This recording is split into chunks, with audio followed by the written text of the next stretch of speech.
under of the Mbeki administration.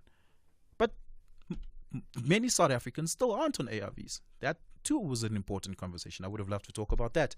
But that too, unfortunately, didn't make the cut because Phala is such a tectonic shifting moment that it is important that we pause and speak about it, albeit that it's all we've spoken about for the last 3 days. But what I want to speak about and focus on Phala today is more on what comes after this, right? A number of scenarios are on the table. President Ramaphosa may potentially subject this report to a judicial review. There are questions about whether the report is reviewable, right? There are also questions about the actual process of impeachment, the soundness thereof. There are questions about the scope and the mandate of the Section 89 committee that existed.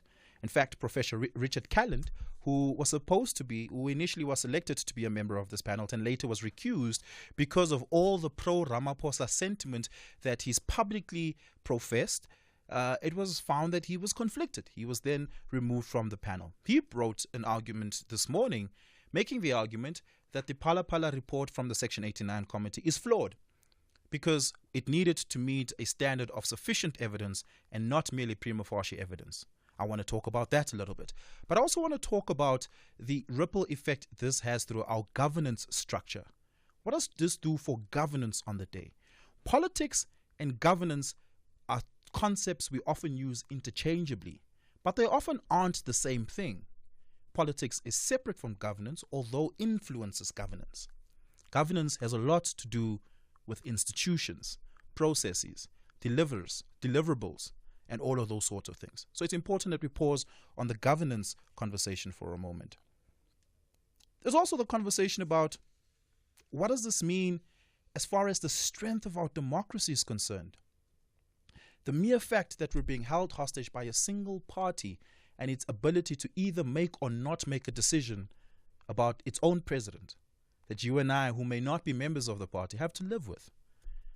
Does this highlight once again to us the flaws of the party political system as far as our parliament is concerned? There are questions about that. Interestingly, there's an ongoing debate about the electoral reform bill. There's a relationship, I think. All of that and more. But more significantly, all while Phala is happening, and all while we're discussing this report, Cabinet approves a very important bill, and it's the bill to decriminalize sex work in this country.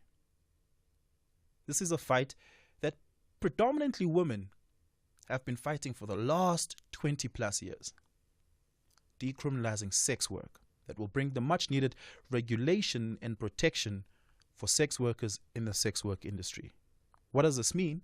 We're going to be speaking a little bit later on to Puntu Pilani, who's the communications manager at Soul City Institute for Social Justice. But I want to hear from you as well. Your views matter just as much. Give us that call, 086 000 2032. 086 000 2032. That's the number to dial if you'd like to be a part of the conversation. You can tweet me at Oliver_speaking on Twitter, Oliver Dickson on Facebook, and we're taking your WhatsApp voice notes on 0614 104 107. My name is Oliver Dickson. Let's begin the show. This Week Today with Oliver Dickson. 13 minutes after 6 p.m. You're listening to This Week Today. My name is Oliver Dickson. My first guest to open up the show is Xolani Dube, who's a political analyst, as well as Lihle Ngobogoz, who's a governance and development analyst. Xolani and Lihle, thank you so much for your time this evening. Really, really do appreciate it. Lihle, I want to start with you. Like I said, governance and politics are often used as words and concepts interchangeably, but they don't often mean the same thing. Politics influences governance, and sometimes the reverse is true in, I think, very, very, narrow issues. But today we speak about the politics of the precarity of a president's position. Yeah. Is it a position that could potentially adversely impact the work of governance and government institutions? Thank you so much for having me, Oliver, and good evening to your listeners. I think you're very right in your introductory remarks where you said that governance and politics inform each other. And fundamentally what politics is about is a contestation of power at its basic level. Yeah. And I guess if you relate that to governance, is that through that contestation of power, how then do people make use of the power within government institutions? And so there is a very serious relationship between the two. And I think in South Africa, or even within African states more generally, where we've had the dominance of one-party democracy or one-party states, where we've had, throughout the advent of particular democracies, we've had the dominance of one particular party. And we begin to see how party politics and the contestation of power within these particular political organizations are reflected very much in the governance issues of the day within that particular sphere. I think South Africa is no different to that. And so when we're finding what's happening now with President Ramaphosa, who's president of the country, but also the president of the governing party, we do begin to see that relationship being far more pronounced, because we're being held hostage, like you said, by a party that is not able to decisively make a particular decision around its president and how this will impact the country going forward, by virtue of the president of the party being president of the state in South Africa. And so I think what we are seeing is the challenge and the crisis between what are the pitfalls of having one-party states that very much see the state as the arena in which party politics plays out and the contestation of party politics plays out. By virtue of the president being the president of the party, we then see that happening far more acutely because of that link that we've seen over the years.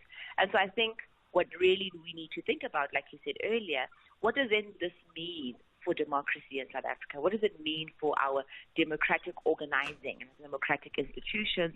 And how do we see the relationship between party and state affecting governance? And how party politics and political contestation in and of itself can derail a lot of sort of the governance questions of the day. Because what we are seeing with this Phala Phala report, that most of the headlines are gearing towards what does this decision or outcome mean for the elective conference coming up on the 16th of December.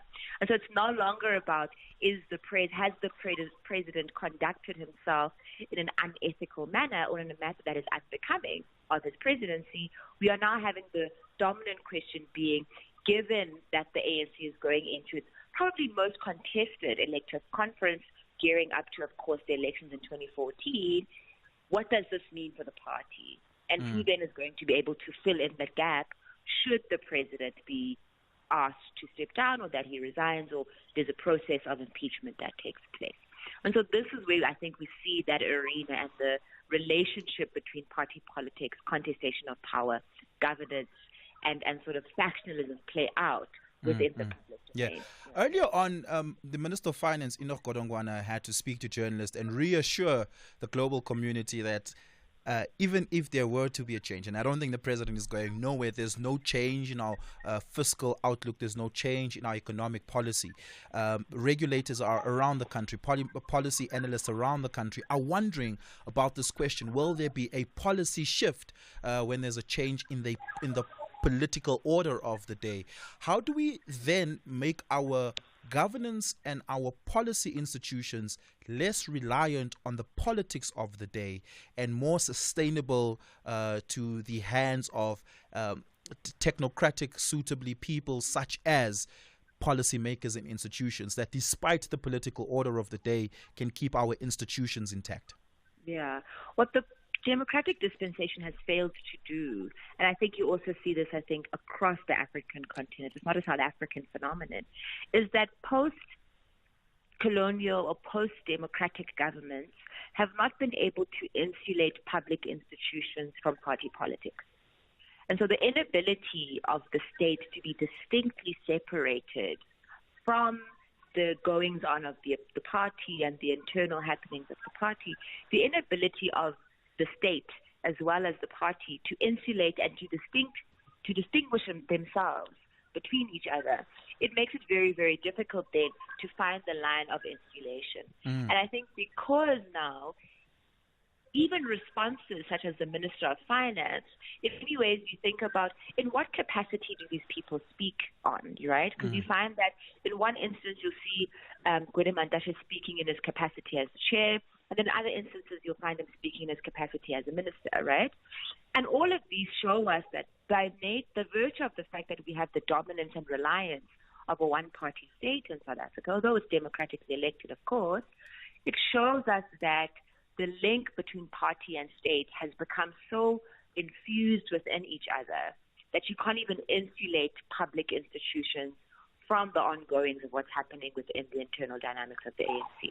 And I think, of course, because Cyril Ramaphosa is the president of the country, it is expected for governance as well to take a little bit of a knock because he is the sitting president.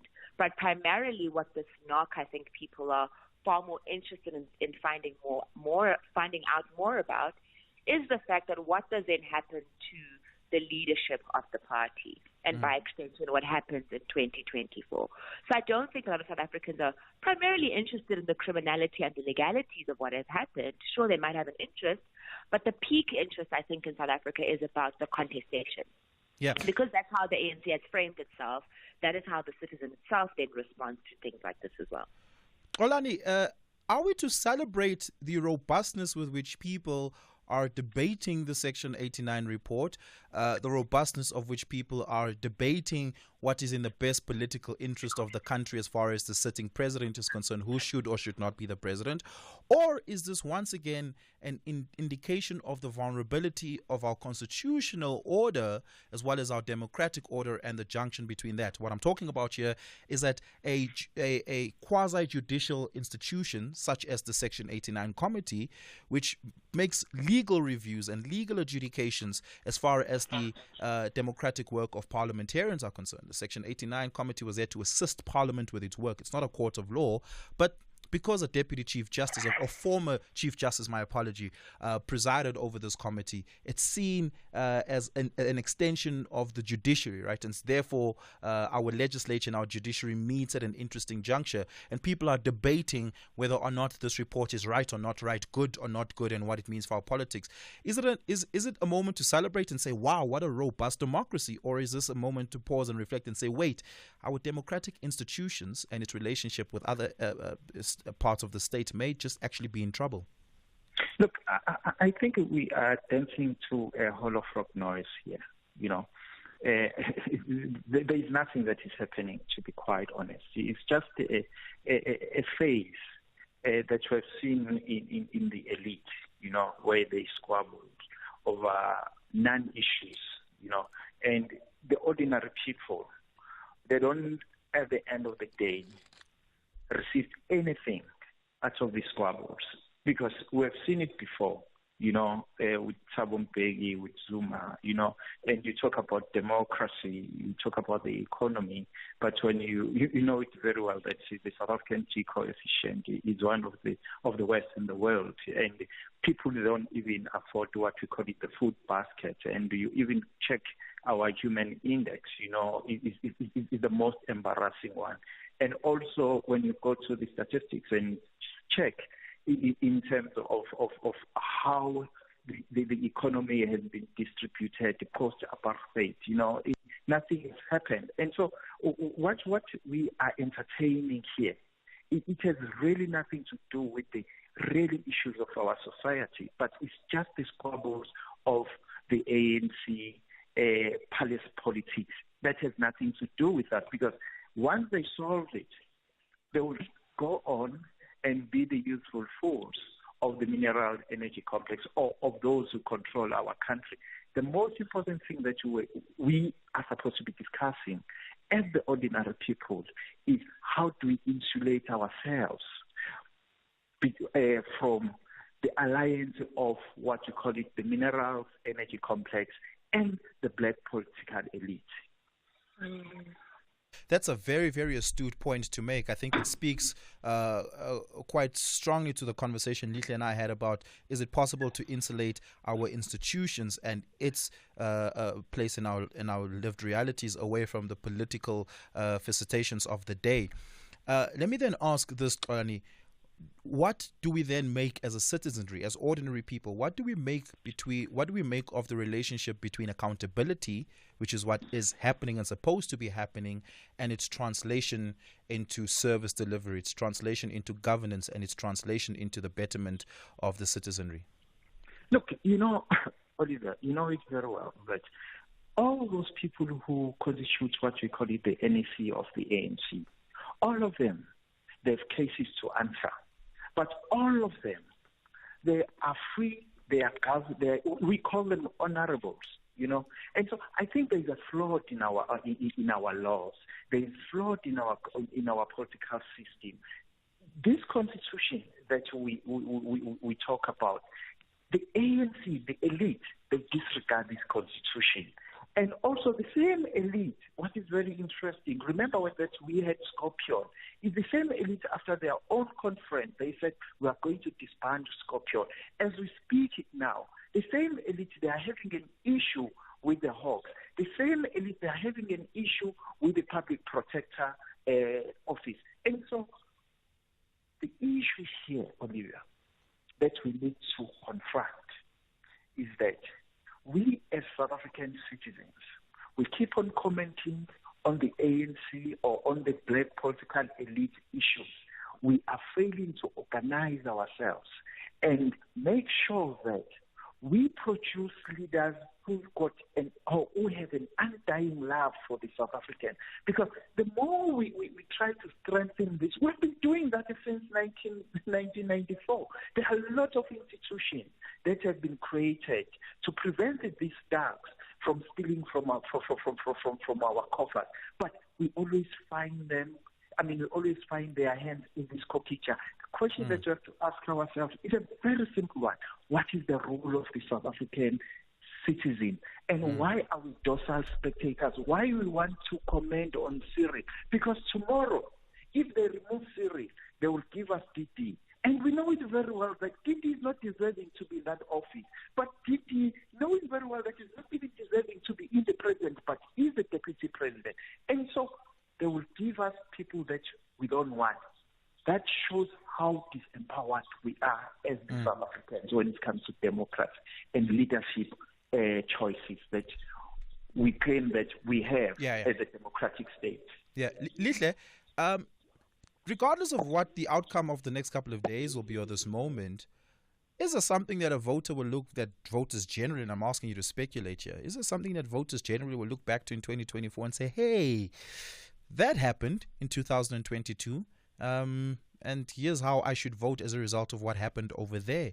Or will the same set of issues that voters have been concerned about in every election cycle, will that remain what voters decide on? That is to say, will this moment, whatever the outcome may be, have an impact on the electoral consideration?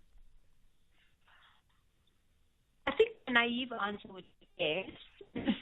That the ANC is Lihle, can you start over there for me? Your line is just cutting there a little bit. You hear me now? A little bit better. Go ahead. Lihle, it's not getting any better. Let me pause you there. Let's take a quick break and see if we can get Lihle onto a better line. Give us that call on 086 000 2032. You can send us a WhatsApp voice note on 0614 104 107. Let's have a listen at some of your WhatsApp voice notes. And do remember, when you do send us a WhatsApp voice note, just make sure that it's audible. Switch off the radio. Make sure that it's audible, and it's just a minute long. If I'm hearing myself in the background, if it's not audible, Banyana's certainly not going to play your WhatsApp voice notes. So can we make sure that the WhatsApp voice notes are audible? Let's have a listen at this.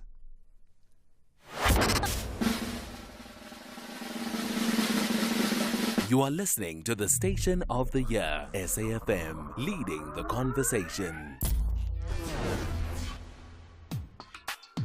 Oliver Dickson on SAfm. Good evening, Oliver. Oliver, I hear you say people are forced to live by the rules of the ruling party. Is it the ANC's problem that people make wrong, uninformed choices when they vote? Must now ANC, with its majority, try and nurse their gripes? You are wrong there. A ruling party in a democratic arrangement is because the majority chose that. And anyone who chooses badly, it's none of the ANC's business. And number two, there are processes in this thing. The president is not and must not resign just because it's certain people's sentiments. You guys are wrong. Thank you. George Makosa in Kadeha at PE. Before I go to Lihle Xolani, I want to ask you this question because it's a sentiment that people raise all the time, similar to the voice note we heard, where people are like, but it's undemocratic to remove the president not at the ballot box. Is it undemocratic? Look, we have seen it, that democracy is just an elusive concept, and democracy is about power contestation. And evidently here, we have a president who is flawed as we speak. We know it from Marikana. But the president is resisting to resign. There is evidence, there is a panel, and there are recommendations. And it's clear to everyone that the president must do an honorable thing by resigning. But because the black political elite, they are so arrogant and they are so mischievous, they don't care about us and about the reputation of the South African natives. Look how arrogant he's acting. He's putting us in a position now where we have to stand up and start to see things that are not pleasant towards the organization. And that is a bad reflection on us as natives, because we are the ones who are governing this country. And so let him be honorable. Let him lead by example. Simple, he must say, for the sake of this country, and me as a president, I must set a good example that if we have contravened the rules and the constitution of this country, you must fall on that sword. And so that's the only thing that you need to do. For the mere fact that the ANC today, they met and they cancelled the meeting, let me tell you something. It says a lot about us natives when it comes to our agenda, as well as how principled we are to our cause. And we always put a person above our cause, of which that is a very problematic thing. Yeah. Lihle, I hope we have you on a better line. Will voters care about this in 2024? I don't necessarily think it's this particularly. I don't think that this is the nail on the ANC's coffin. I think there are a number of other things that I think the country takes far more seriously than whether or not Cyril Ramaphosa remains president of the party and by extension president of the country. But I think what is more concerning is that it would be far more telling of the party itself, given that it has proclaimed that it's on a journey of organizational renewal, that it is wanting to run a clean and efficient government, and by extension a clean and efficient party. And I think its response to these kinds of findings made by the panel, given that the president may have violated the Constitution and failed to exercise his duty of care as president, the response of the ANC, I think, will be far more telling about whether or not to take seriously this journey of renewal and actually making use of procedures within its ambit, such as the step-aside rule that they have, which they'll hopefully put into place at the conference and adopt as a resolution. But I don't think that this particular issue is one that will say that, the voters will not vote because of this. But I think it would be a host of things that have happened throughout the years that signal to the electorate that this is no longer the party that serves the citizen. Upon maybe a last question, upon the outcome of the Nkandla judgment that which was the public protector report that went on review to the Constitutional Court, and then the court said to Parliament that it's failed in its duty to hold the executive to account, right? It basically told Parliament you did not do your job. Part of that was that the Parliament has never really imagined what its accountability mechanisms and tools and structures look like for the executives. This is the first time we've seen a Section 89 committee exist, although this is not the first impeachment vote we'll be experiencing. The last time it happened without the work of such committee. Is Parliament getting better at accountability? I mean, sure, we could say that, but I think where it matters when it comes to voting, the ANC will always vote in its favor as the majority party within Parliament. And so I don't see members of the ANC voting for a vote of no confidence. However, I do see that the internal politics of the party might push a particular decision that Cyril Ramaphosa will have to make. So I don't think it necessarily shows us that Parliament has strengthened its sort of processes around being able to match process with particular outcomes. In this case, I mean the outcomes coming from the report. These are not going to match sort of the outcome that will come out from a vote of no confidence, because we already know how the ANC or ANC parliamentarians are going to vote. Yeah. And so I don't necessarily think that that is what is happening, but I do think they are taking seriously or making an attempt to make use of procedures and practices within their ambit to call for particular things, specifically for this particular investigation. But I don't think it fundamentally changes how an outcome of a vote of no confidence will come about. I think the party will be far more insular in its way of being punitive to President Ramaphosa, but I don't think that will play out in Parliament. Yeah. Lihle, thank you so much for your time. Really do appreciate it. Olani, thank you so much for your time. Really do appreciate it. Thanks a lot. Let's take a very short break. On the other side of this, we speak to political analyst Lukhanyo Vanga as we continue this conversation. Giving you new perspectives and information with deep dive expert analysis of the biggest stories that shaped your world this week. Continuing our conversation on this particular moment, looking into Phala Phala beyond the report, but also in relation to the Section 89 report, the politics of it matters, the political movements that we're seeing happening. NEC meetings happening but being shortly adjourned because procedure wasn't followed, because the National Working Committee hasn't looked at the report, the top 6 officials haven't, top 5 officials haven't, top 4 actually, haven't discussed the report. They then need to take it to the National Working Committee. Then only do they go to the National Executive Committee. All of these things need to happen. This is practice in the ANC, but some in the ANC and within the NEC saying, well, they're just doing this to delay the process. I mean, we're going to Parliament on the 6th, which is on Tuesday, to vote on this impeachment thing. There will be a debate and there will be a vote on this particular thing. We need to make sense of it. Lukhanyo Vanga, who's a political analyst, is with me. Lukhanyo, thank you so much for your time. I jokingly said on Twitter earlier today that if the Speaker of Parliament were Baleka Mbete and the President were to be Jacob Zuma, this report would not immediately have become available. Baleka would have sat on this report up until maybe at least the next term of Parliament, and if she was generous, perhaps after the elective conference, and only then would this report have been made public. She would have told us she's studying the report, and then we wouldn't have seen the visitations that we're seeing right now. I made a joke, but somebody took that quite serious and said, you know what, actually you're right. What would have happened is that Baleka Mbete as the Speaker would have, and we're all speculating here, but based on historic patterns, she would have dismissed ATM's motion up until the next term of Parliament and said, well, we can't debate this thing because there are investigations ongoing. We can only discuss this thing after those investigations have been concluded, and by the time you know what, we're on the doorstep of the 2024 elections. All of those scenarios are things we've seen play out in the past. But with this ANC administration and this president, the report was released and on the same day made public. The very next day, there were questions about, in fact, the very same day, there were questions about whether or not the president should be stepping down. We didn't see an attempt at all by the Speaker of Parliament to insulate the president, just for a couple of days even, from this sort of ructions.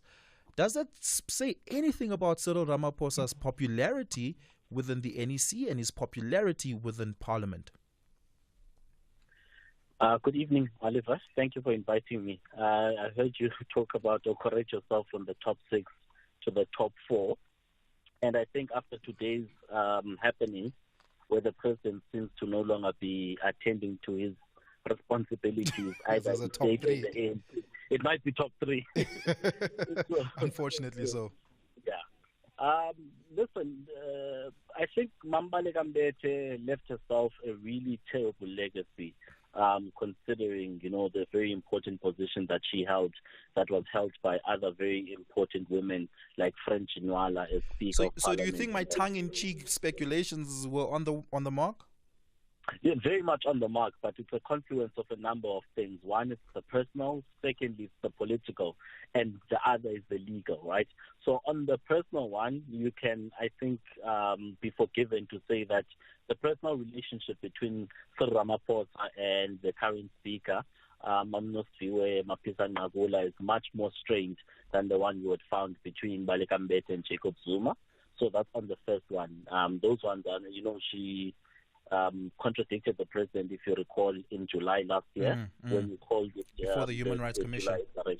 You recall that Yes. as well. And then she was reshuffled by the president and removed from that very important position that she held as Minister of Defense. So you can say there's no love lost between those individuals. But at the political level as well, the speaker is sort of constrained by the political dynamics that exist within the ANC, considering that they are going to a conference, and also the ANC is loath to appear to be making the same mistakes that they made with the Nkandla debacle, wherein they were found to have protected the president unreasonably and didn't subject him to parliamentary scrutiny and accountability mechanisms.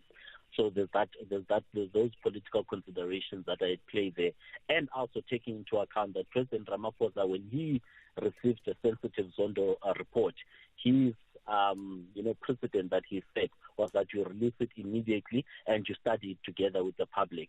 So you could say that she took a play out of his political playbook, took a chapter from there.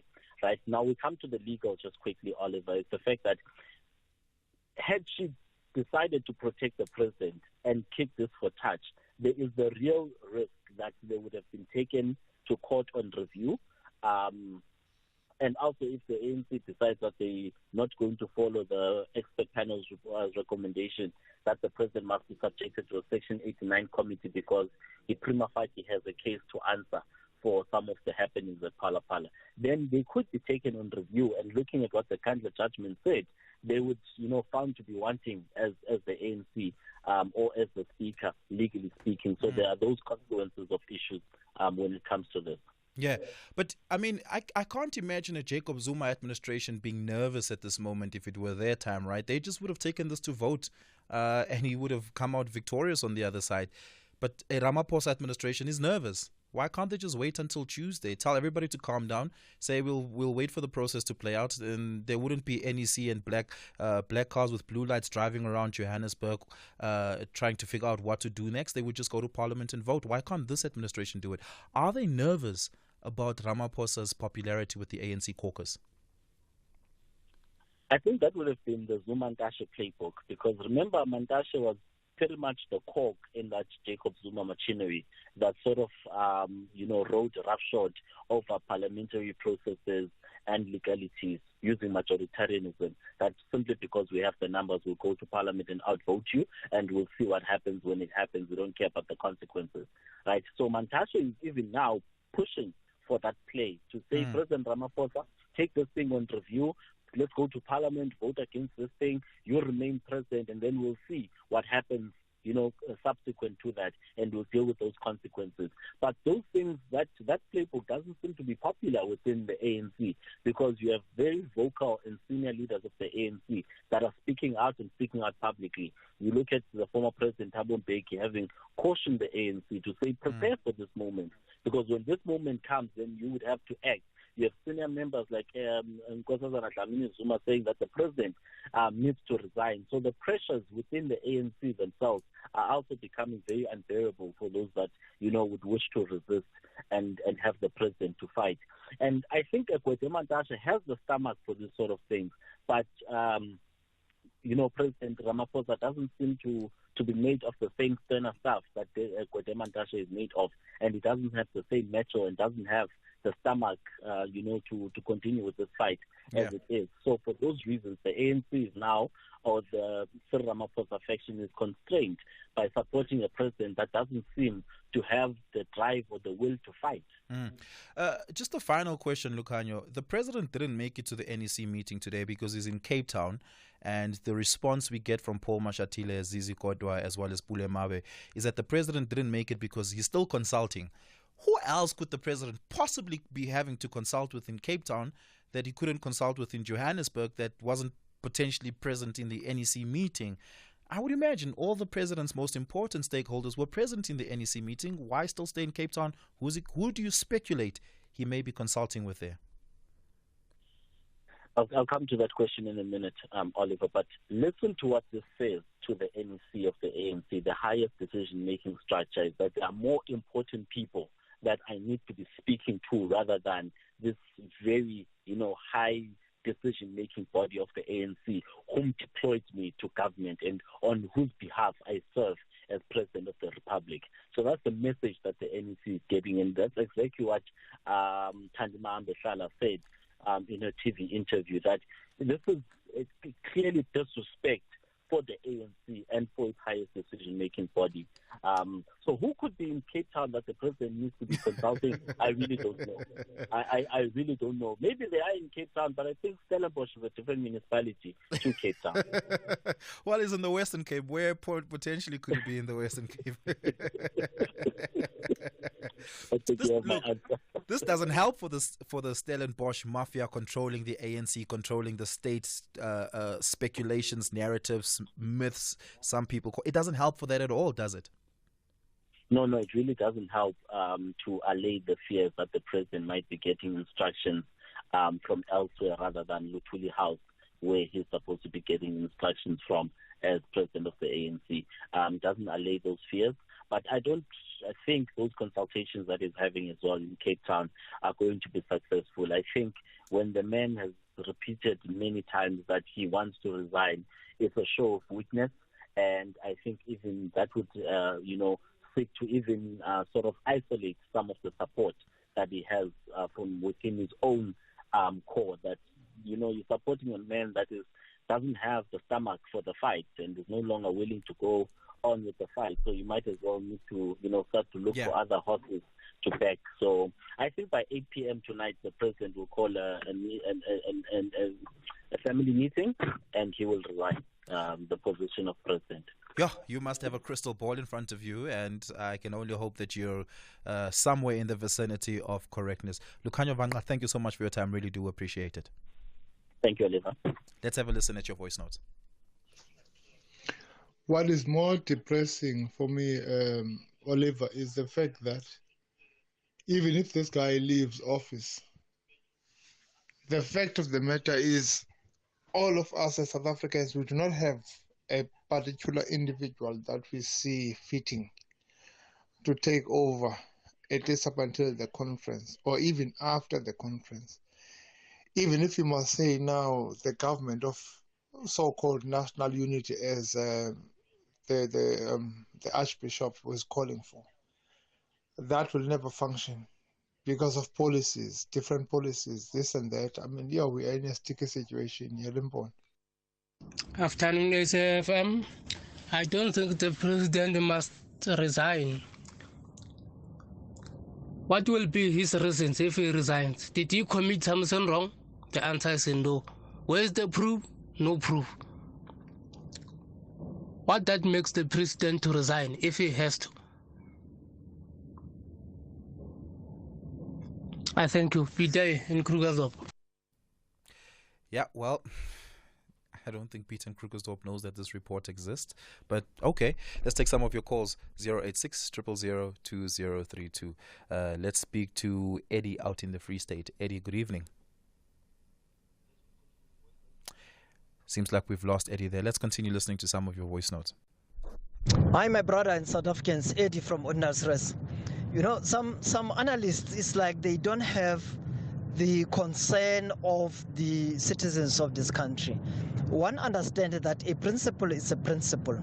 But in this matter, you need also to balance things.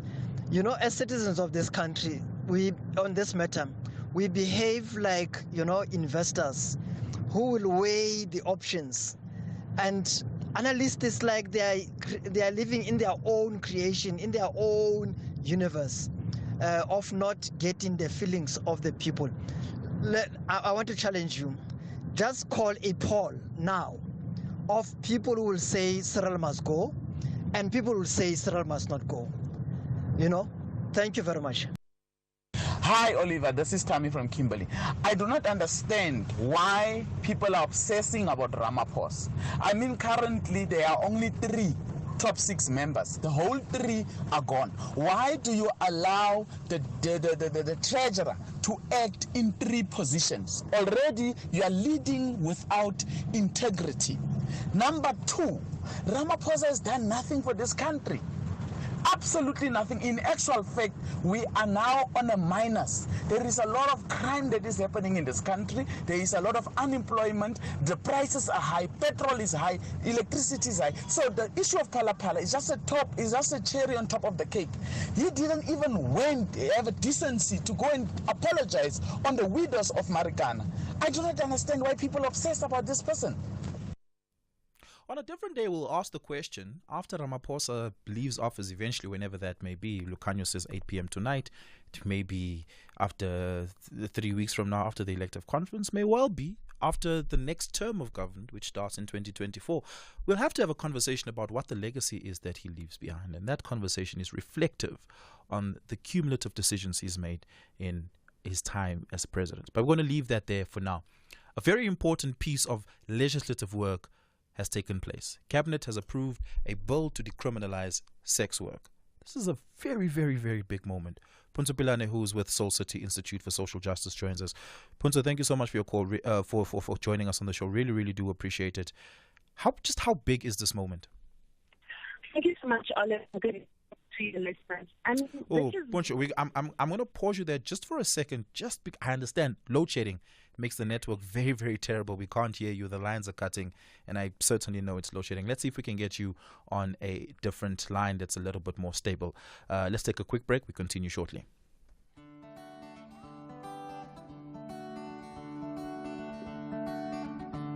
Coming up on the book reading, Sitting Pretty. The people who were oppressed in that era, in their fight, they were indoctrinated to be lawless and to do many wrong things.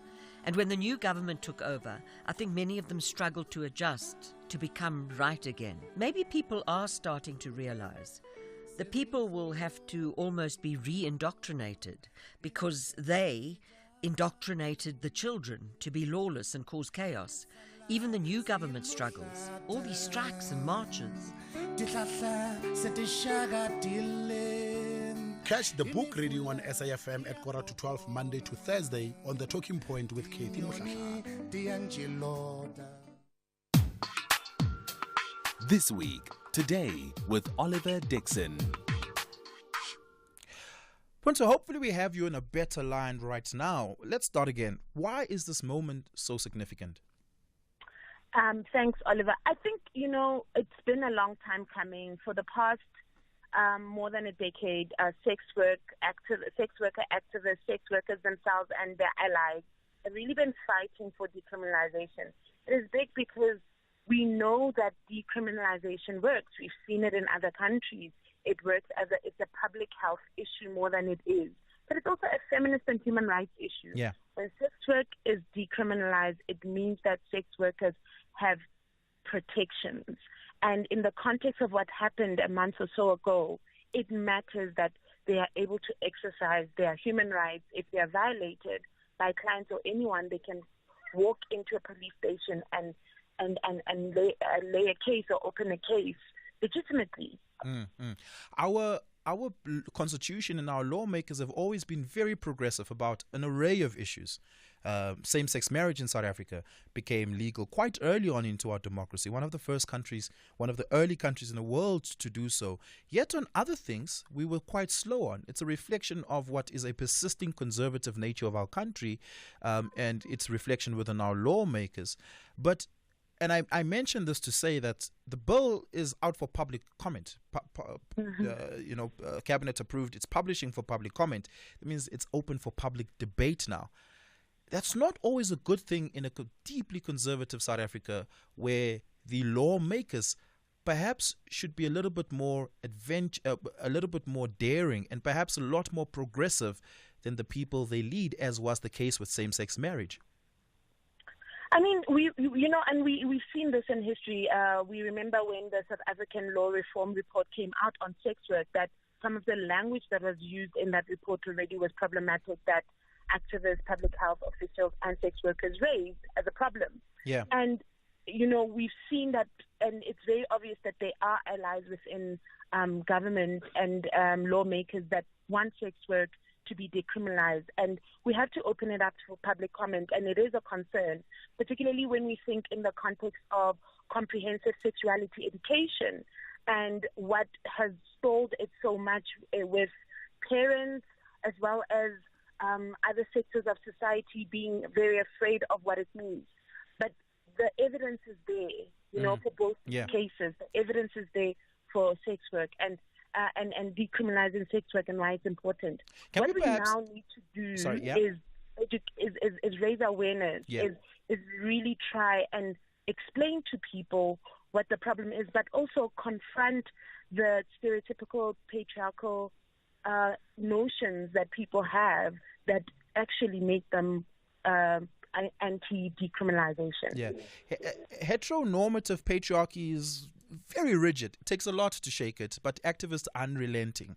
Let's, as you say, for the sake of awareness, use this moment to pause and reinscribe into the public conversation today why it is important to decriminalize sex work. What will be the cumulative effect and impact of giving sex workers this level of freedom? Firstly, it's a human right, like I said, right? Sex work, criminalizing anything doesn't work across sectors. It's one of the first public health kind of policies that we know. Just because you criminalize something, it doesn't mean it's not going to happen. And when you criminalize something, you put it in the margins of society. So decriminalizing sex work means that sex workers, their children, their families are protected by the law. They are able to access public health services. They're able for their children to go to school and not be stigmatized. And they're able to, one of the biggest things that reports on sex work and that have been published is that the biggest thing is that sex workers, in fact, police officials are some of the worst perpetrators of violence against sex workers. And it will create an atmosphere where they are able to, sex workers are able to exercise their human rights. But also, we are in 16 days of activism. At the beginning of November, on the 1st and 2nd, the Presidential Gender-Based Violence and Femicide Summit happened. And even in the National Strategic Plan for GBVF, it's clear that to combat gender-based violence, to decrease the violence that's meted against women, in particular, sex work needs to be decriminalized. All these things around, or what people often say are the societal problems, are linked to the decriminalization of sex work. And at the core of it is also from, a health perspective as well, that sex workers will be as one of the key populations, meaning that they are one of the populations that has been identified as most at risk of HIV. Decriminalization is going to help with that. We just celebrated World AIDS Day. We want people to be able to access public health services where they can go into clinics and get the HIV prevention pill PrEP without it looking, without any stigma, that they are able to stay on treatment and have an integrated health services offered to them.